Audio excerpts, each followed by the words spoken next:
Hello friends, road to 75 days চ্যালেঞ্জের আজকে day 6। আজকে যেই টপিকটা নিয়ে আমি তোমাদের সাথে কথা বলতে চলেছি সেটা হচ্ছে এই যে জলের বারে ঘোলা হয়ে যাওয়া, এই জিনিসটার উপরে আমি আজকে তোমাদের সাথে কথা বলতে চলেছি। আসলে জলের ঘোলা হয়ে যাওয়ার বা অ্যাকুরিয়াম জলের বারে নোংরা হয়ে যাওয়ার পিছনে ২ টো কারণ থাকে।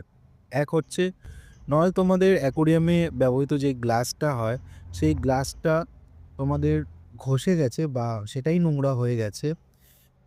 আর নয়তো তুমি অ্যাকোয়ারিয়ামের ভিতরে যেই স্যান্ডটা ইউজ করেছো বা রকটা ইউজ করেছো সেগুলো নোংরা হয়ে আছে। যার কারণে তোমরা বারে যতবারই তোমরা ওয়াট জল চেঞ্জ করবে বা জল দেবে নতুন, ততবারই জলটা ঘোলা হয়ে যাচ্ছে। তো এইটার জন্য আমি তোমাদেরকে আজ ২ টো জিনিস দেখাবো, যেটা তোমরা অনলাইনেও চাইলে কিনতে পারো।